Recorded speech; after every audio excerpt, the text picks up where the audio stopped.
اگر میں حضرت محمد صلی اللہ علیہ وآلہ وسلم کے زمانے میں موجود ہوتا تو میں ان کے قدموں میں بیٹھ کر ان کے پاؤں دھوتا۔ صرف ایک ہی مذہب ہے جس کی میں عزت کرتا ہوں اور وہ اسلام ہے۔ صرف ایک نبی ہے جس کی شان کا میں قائل ہوں اور وہ حضرت محمد صلی اللہ علیہ وسلم ہیں۔ گالی کا جواب گالی اور طعنے کا جواب طعنے سے دینا انا کو تسکین دیتا ہے لیکن دماغ کو بنجر کر دیتا ہے۔ سانپ سے زیادہ انسان سے ڈرو، کیونکہ سانپ اپنی دفاع کے لیے ڈستا ہے اور انسان اپنی مفاد کے لیے۔ اگر خوش رہنا ہے تو دو چیزیں بھول جاؤ، وہ برا سلوک جو کسی نے تمہارے ساتھ کیا، وہ اچھا عمل جو تم نے کسی کے ساتھ کیا۔ تم اتنے بھی مت گر جاؤ کہ تمہاری ماں باپ کی دی ہوئی تربیت پر لوگ انگلیاں اٹھانے لگ جائیں۔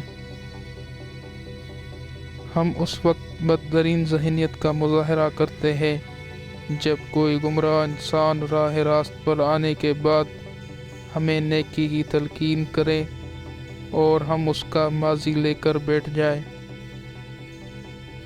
رشتوں کی بازار میں آج کل وہ لوگ ہمیشہ اکیلے ہی پائے جاتے ہیں جو دل اور زبان کے صاف ہوتے ہیں۔ جڑنا سیکھ رہا ہوں، زمین پر جھکنا نہیں، کیونکہ ڈالیاں کاٹ دی جاتی ہیں، جڑ نہیں۔ اگر تو گناہ پر آمادہ ہے تو وہ جگہ تلاش کر جہاں تیرا خدا نہ ہو۔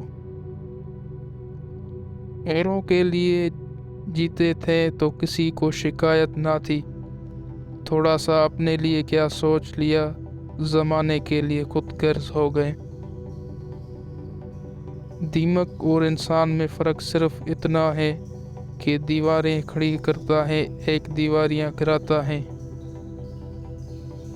انسان کے روح کی اصل کیفیت غم ہے، خوشی ایک عارضی شے ہے۔ برداشت کرو تو بزدل، سامنا کرو تو بدتمیز۔ کچھ رشتے چھینک کی طرح ہوتی ہیں، ادھر ختم ہوئی ادھر الحمدللہ پڑھ لی۔ بعض اوقات منظر غلط نہیں ہوتا، عین ممکن ہے ہمارا انداز نظر ہی غلط ہو۔ انداز نظر بدلیں، منظر بدل جائے گا۔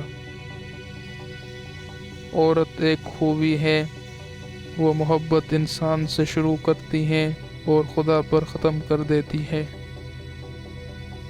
جب سایہ قد سے بڑا اور باتیں اوقات سے بڑی ہونے لگ جائے تو سمجھ جائے سورج غروب ہونے والا ہے۔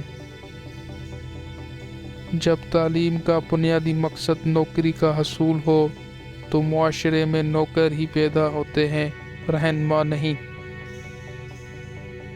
حضرت علی سے پوچھا گیا کہ کیسے پتہ چلے گا کون کتنا قیمتی ہے؟ فرمایا، جس میں جتنا زیادہ احساس ہوگا وہ اتنا زیادہ قیمتی ہوگا۔ اگر کچھ الگ کرنا ہے تو بھیڑ سے ہٹ کر چلو۔ بھیڑ ہمت تو ضرور دیتی ہے مگر شناخت چھین لیتی ہے۔ ان بے وقوفوں کو آزاد کرنا مشکل ہے جو اپنے زنجیروں کی عزت کرتے ہیں۔ دنیا میں آنا آسان ہے لیکن اس سے اچھا کاڑنا پانا مشکل۔ تبدیلی آسان نہیں مگر ہمیشہ ممکن ہوتی ہے، اپنی اصلاح کے لیے خود کو تبدیل کرتے ہو۔ جس نے کبھی غلطی نہیں کی اس نے کبھی کوئی نئی بات تلاش نہیں کی۔ انسان لوگوں میں اپنی تعریف اپنی زبان سے کرنا چاہتا ہے، یہی اس کے بعد بدتعریفی ہے۔ تو نفس کی تمنا کرنے میں مصروف ہے اور وہ تجھے برباد کرنے میں۔